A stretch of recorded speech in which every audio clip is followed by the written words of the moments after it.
Hello and welcome to another interview in the series The Memory of Skiing, where we talk to ski pioneers, people who have promoted skiing in a very specific way. Sometimes they're people from the industry, sometimes they're from the world of competition. And today we have the great pleasure of having with us Rhoda Wurtele, who is the identical twin of Rhoda Wurtele, who unfortunately died a couple of years ago at 98. And we have Bruce Eaves here, which is her son, and who's going to be hanging around, I guess, to help along if there's some memory issues coming up. So, Rhoda, first of all, thank you for being with us, and congratulations on turning 100. Rhoda turned 100 in January 2022. Hey, you're looking pretty good for 100. Tell us, how does it feel? Not too many people get there. Well, I'm just fine, except the memory. That's the only thing. Well, but otherwise, I do well. Good. Well, glad to hear that. And I know you're doing well because when you were 96 4 years ago, I took a video of you skiing at Mont Habitant.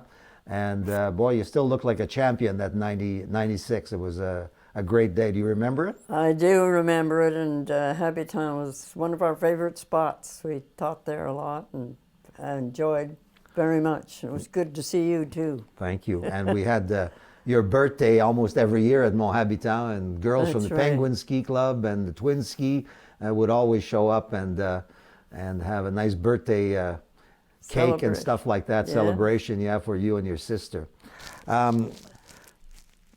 Would you say that, the fact that you spent most of your life skiing and outdoors, that played an important role, an important part of your staying fit for so long?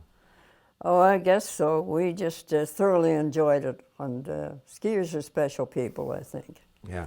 And it was just wonderful to get out. And Severe was beautiful, too.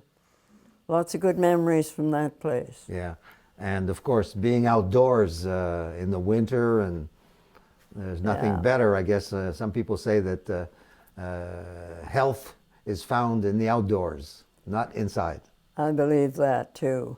Yeah, I love to go out. Tell me, you began skiing, I guess, when you were almost 10, 11 years old, or even earlier than that. Was in the late 20s, early 30s? Well, it was a long time ago, but we were twins and we tried just about everything, and the skiing was right there. We lived on Upper Lansdowne, and it wasn't far to get up to the slopes, and we tried the jump. It's Côte de Neige, of course, and we went on the junior and the intermediate, and we're about to walk home, and our elder brother, Edgar, said, when are you going to try the big jump?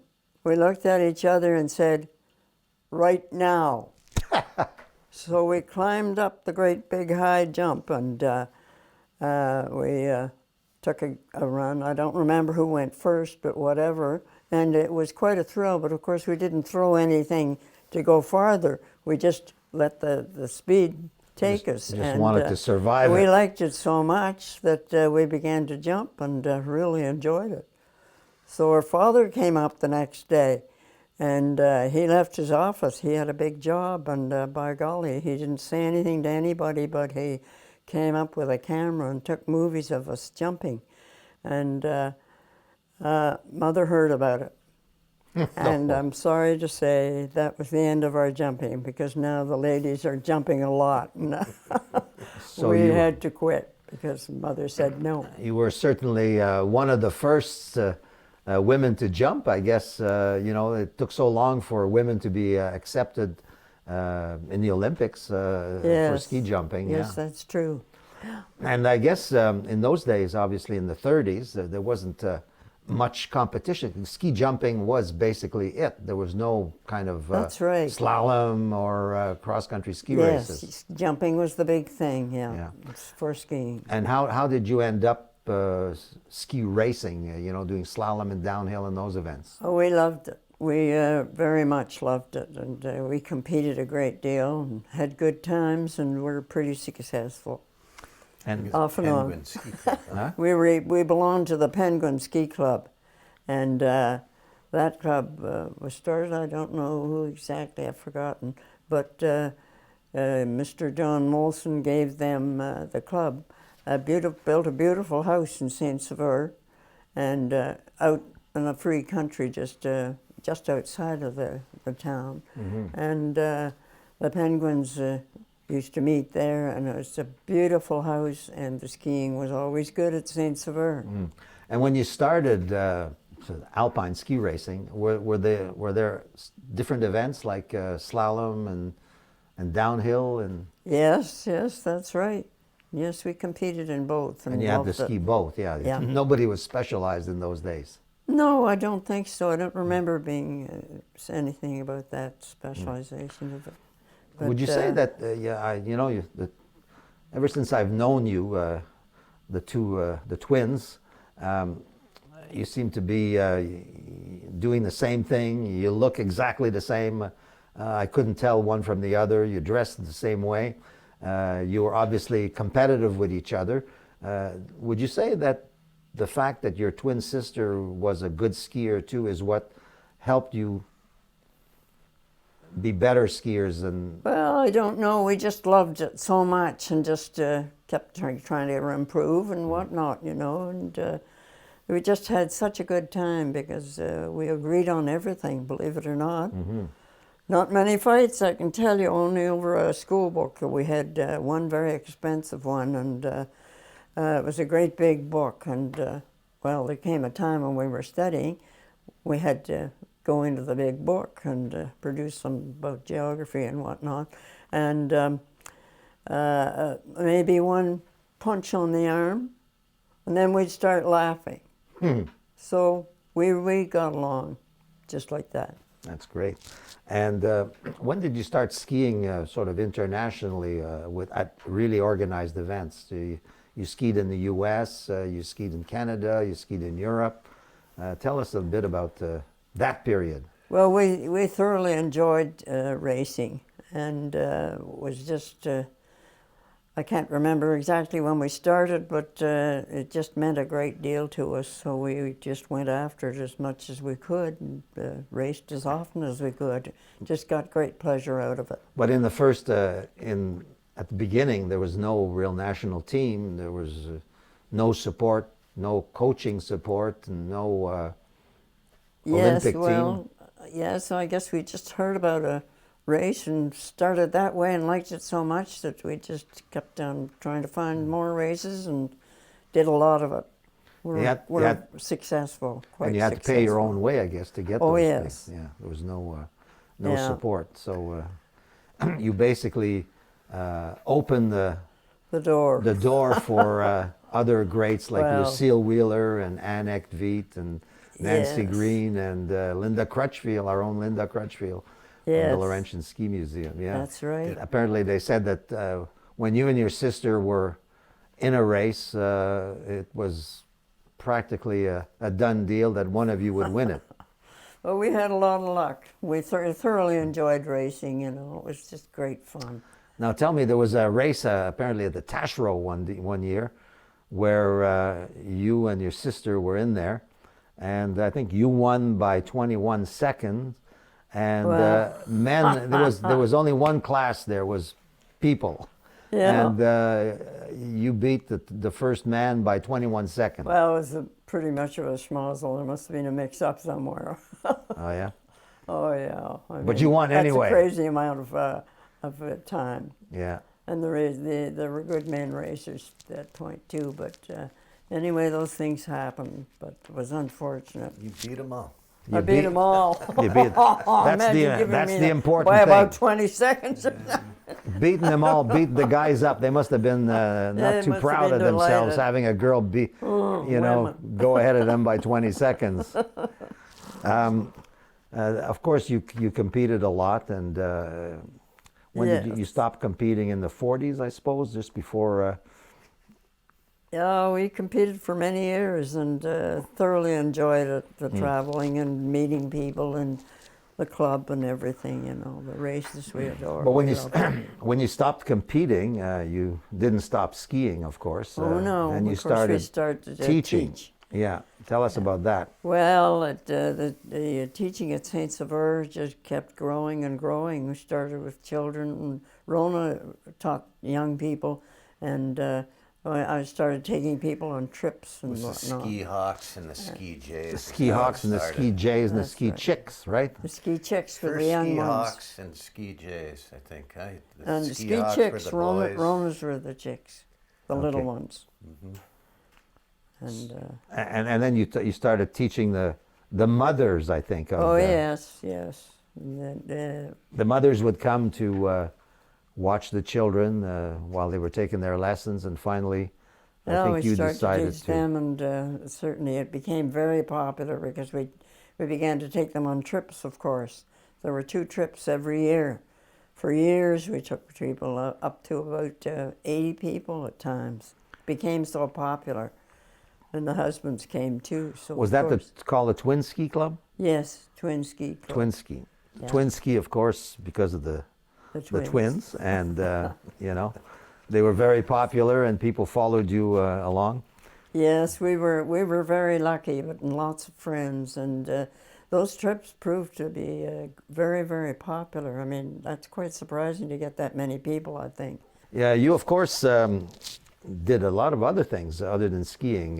You know, I remember John, your other son, sending me a video of you skydiving afterwards. Oh yes, I loved that. I really loved it. I went as high as they'd go, and the air's pretty thin up there. Yeah. But I ended up.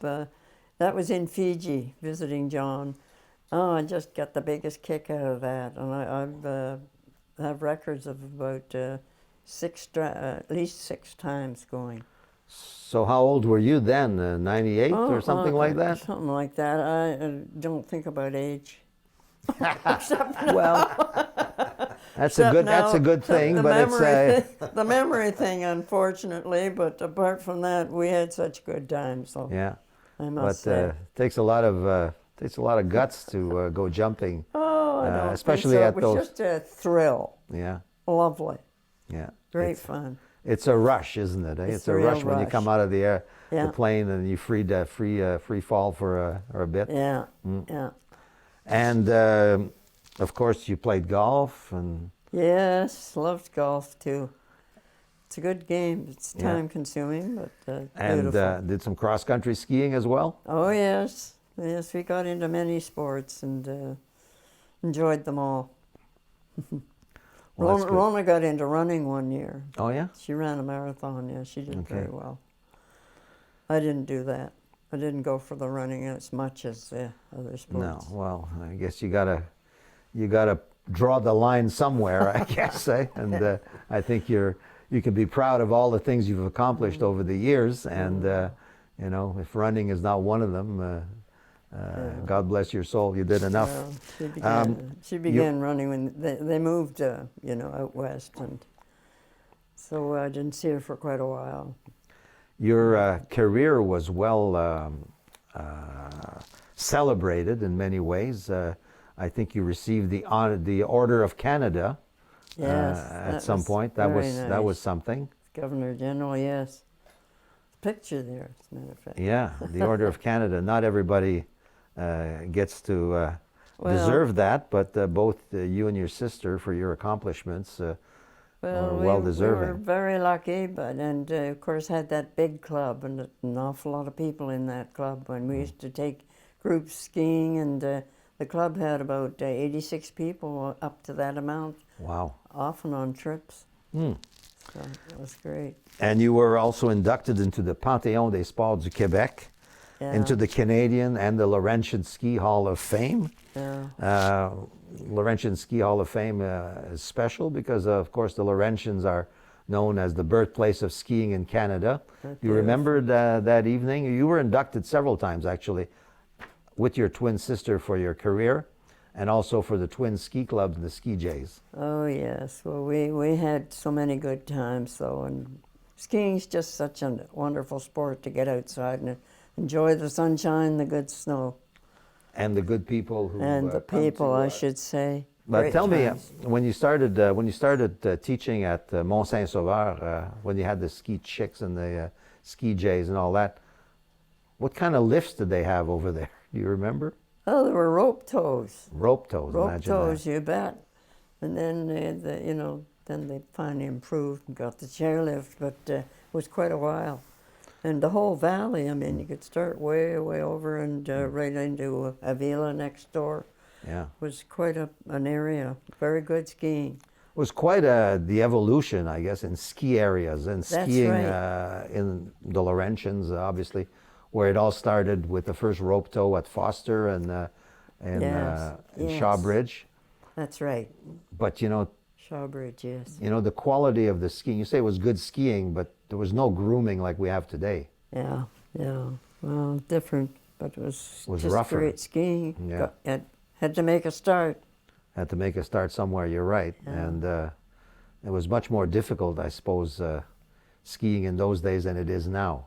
Well, whatever. It was fun. It was just great. Well, And it became so very popular too, so it's wonderful. did you ever meet Jack Rabbit Johansson? Oh, yes, I must say. What a wonderful person he was. He was a close friend. Yeah. And all those years of skiing, and imagine going, I mean, how old was he? He was 111 100 and, when he yes, passed away. that's right, 111. And he skied right up to the end. He was way out in the wild woods by himself, you know. Yeah. Fantastic. And he came back, and by golly, wonderful person. He was delightful as well, you know. He always had a joke and very pleasant. But you only have another 11 years to beat him. No problem. Well, Well, that's not However- important. That's not important. You'll have Bruce to remind that you. taught me, yes. I think the most important is to keep the body going. Yeah, Bruce has been a good pal, I'll tell you. He was marvelous in all the trips. Wonderful help. And Bruce, thanks for coming, and I'm sure you're very proud of having such a wonderful mother. Well, Rhoda and Rhona were my idols, and I'm really proud of my mom and all her accomplishments of her ski career and golf career too. So quite a fascinating life you both had, and we're glad that you were still around to oh, thank talk you. to us about it. We were so lucky and so happy all the time. We just had great times all the time. Wonderful friends all over the place. Well, You you know, do. what I love about this is that we see the Wurtele twins as people who have accomplished a lot in skiing. They were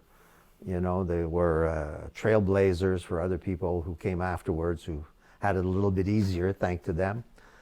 But the comment that comes out most from you is that we had a good time. It was pleasant.